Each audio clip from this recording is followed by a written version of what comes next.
Hi, it's finally my favorite season. Fall? No. Football? No. It's awards season, bitch. Tonight is the 72nd Primetime Emmy Awards, and while the stars all attend looking thin and rich, I'll be here in New Jersey, 2 blocks from oil tankers, watching and judging them all. And my cat is using the litter box as I speak.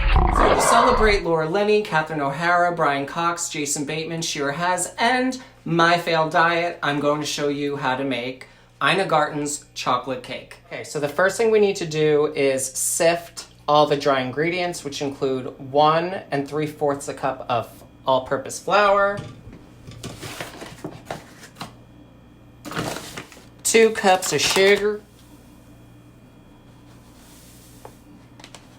Normally I can just put the measuring cup into the bag, but because this is a brand new bag, you gotta pour it all out. And normally I do it over the sink because I hate making a mess, but the things I do for you people. 3/4 cup of cocoa.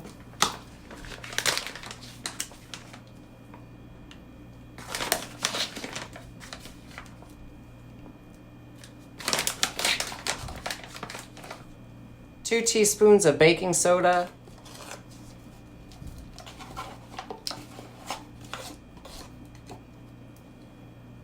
1 teaspoon of baking powder.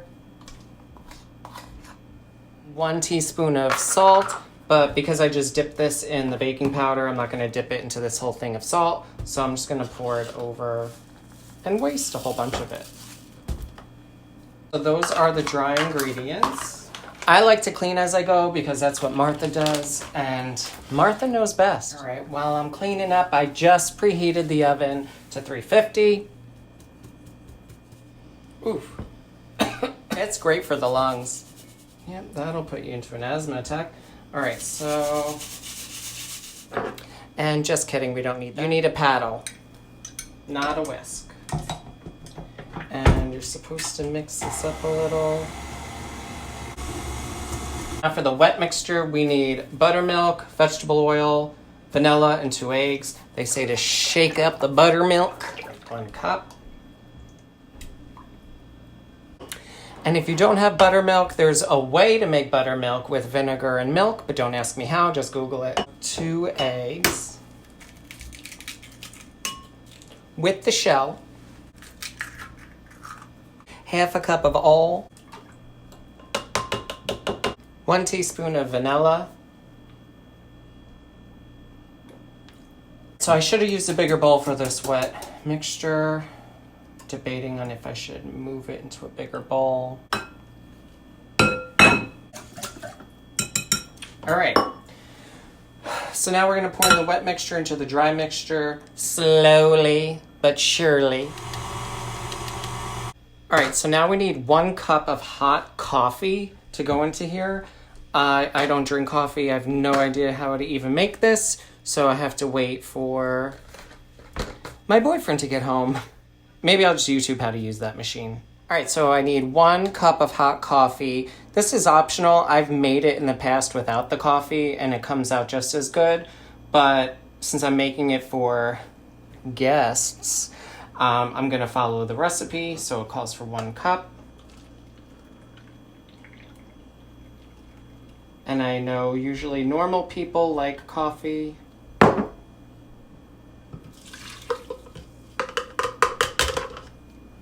And I'm not normal. I want to mix the hot coffee with the cake batter for about 1 to 2 minutes until it's all incorporated. While the coffee was being made and this continued to mix, I got out my cake pan and I just traced a piece of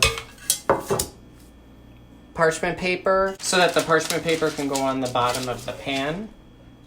This will help when the cake is cooled, that when you flip it, it'll come out of the pan a lot easier.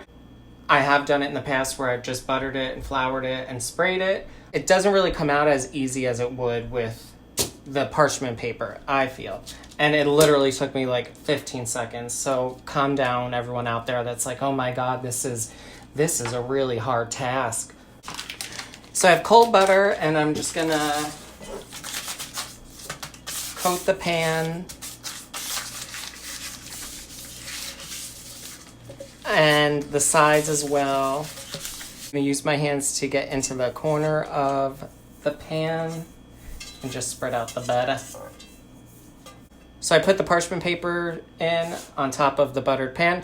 I'm just gonna put a little butter over the parchment paper as well.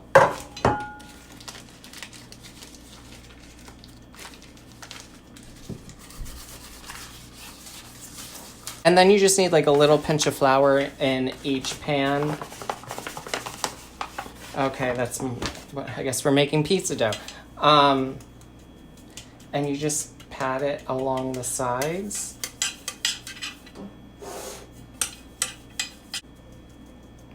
And now I'm gonna take this over the sink and I'm gonna turn it upside down and like hit it with my palm so that all the excess flour comes off of the pan, because you don't want like a chocolate cake covered in all-purpose flour. That's disgusting. I want 2 even pans of cake. So my KitchenAid bowl has lines on it. So I know to keep pouring until it meets like the middle line. So I'm just gonna pour.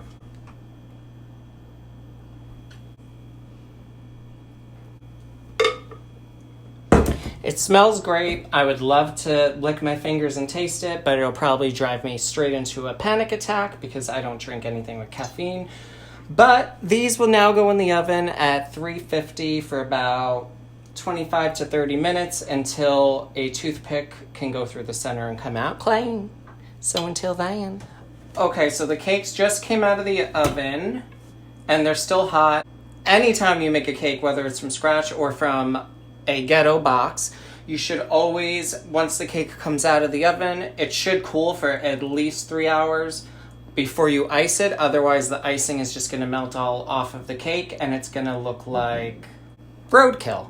So I'm just gonna let the cakes cool in the pans for a few hours and then I'll come back to ice them. I'm not even gonna start making the icing now because then the icing will be room temperature, and I kinda want the icing to be a little cool so that when I ice it, it doesn't melt off the cake. So for now, I'm just gonna let it cool, and for about,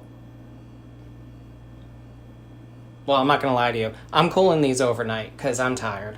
So I'm gonna ice these in the morning, and until then. Okay, so it's morning and we're gonna make the frosting, and you need 2 sticks of butter. I already put one in the bowl. This is the second stick of butter. And you let the butter just cream for about a minute or 2. 1 egg yolk. 1 teaspoon of vanilla.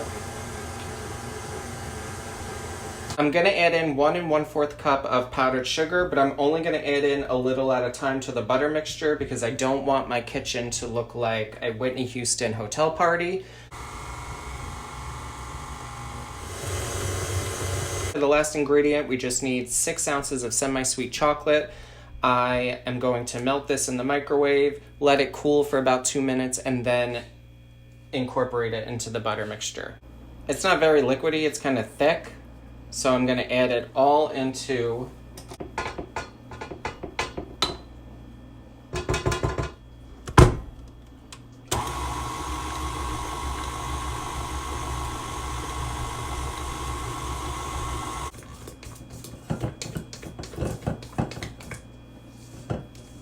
all right, and that is Ina Garten's chocolate icing recipe. It literally tastes like crack. This icing is so much better than those little ghetto containers of icing you can buy at the store. Today's cake, I'm only icing the outside with chocolate. The middle I'm going to fill with a raspberry jam. So this will be enough. Otherwise, in the past when I've made this cake and wanted to fill the middle with chocolate icing, this one recipe wasn't enough, so you definitely have to double it. Okay, so now I'm gonna take the cakes out of the pans. Even though I buttered, floured them, parchment papered them, I'm just gonna go around the outside with a butter knife, just for some insurance.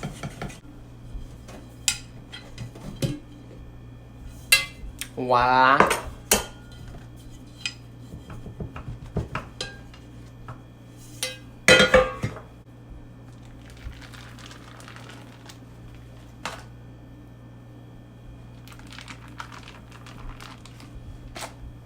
So as you can see, the tops, the bottoms, whichever you want to call them, are flat. So now I'm just going to gently toss it back over. And now the tops are kind of even, but I'm going to even them out really quick with a serrated knife.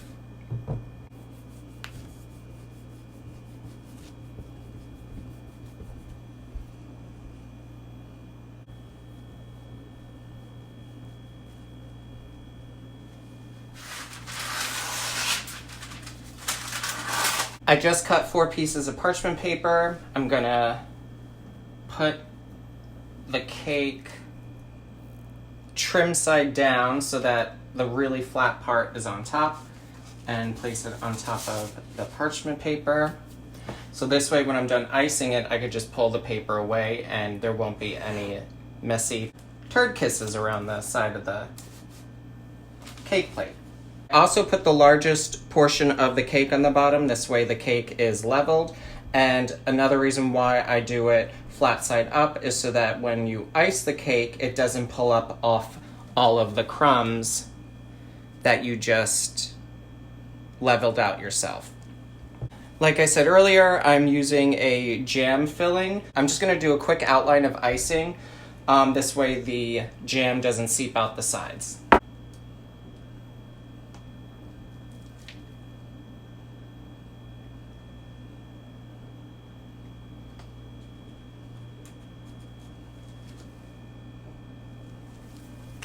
So, nothing crazy, it doesn't have to be perfect because no one's gonna see it. I'm using an icing spatula. You could get these pretty much at any grocery store or craft store or the internet or your grandmother.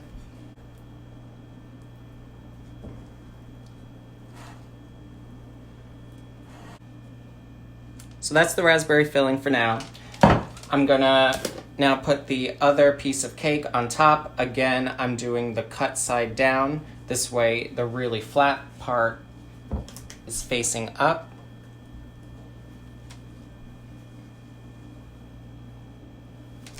You could do any design you want. I'm gonna just write a little love letter to our country. What I always do when I ice a cake is I start with the sides, but I use a piping bag. I stole this piping bag from my sister years ago, and she's probably gonna watch this video and be like, oh, I remember that, I want that back. Well, you're not getting it back because it's been 13 years and you forgot that you had it. So, I'm just gonna use one of these Wilton 789 tip. You don't need this, you just use a butter knife, but I'm having guests and someone has to set a standard around here. So I'm just gonna squeeze and turn, squeeze and turn.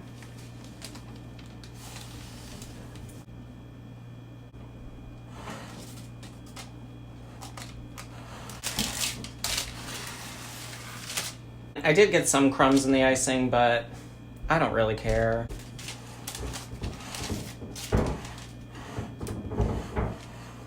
Okay, so I made another batch of icing with a Wilton tip 826. I put it in a piping bag and I'm just gonna do a little design around the top, and then I'm gonna pull the parchment paper away and do a design on the bottom. I'm just gonna push down, go up and back.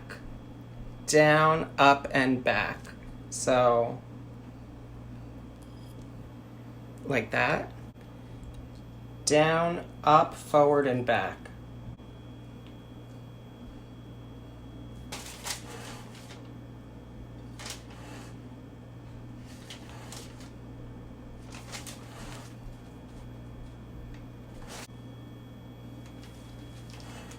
So like that.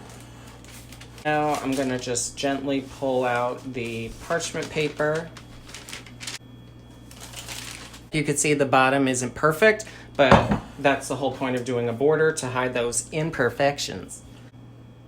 Down and forward and back, down and forward and back. So you can't just have a plain cake for the Emmy Awards. So I printed out a drawing of the Emmy, and I'm going to just place it under a piece of parchment paper so that you can see through it.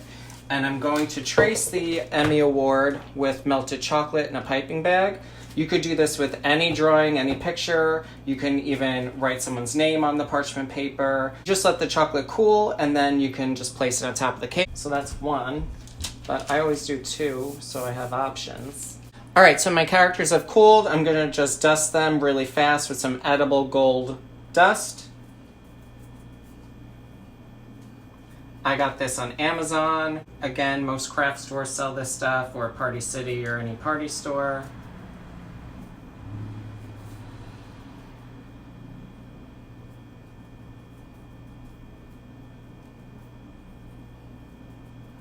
The word awards kind of separated, but that's okay because once I place it on the cake, I can just put it together like a puzzle piece.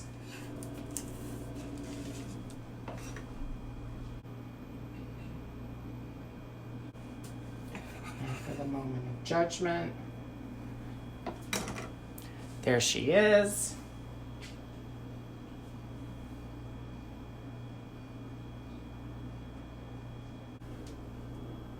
Stars on the sides.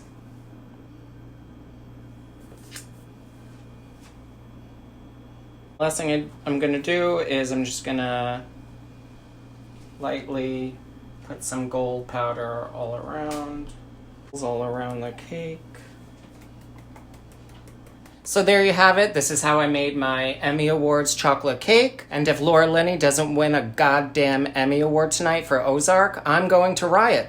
And my next video, I'll be filming from a jail cell, showing you how to make a shiv. Good night.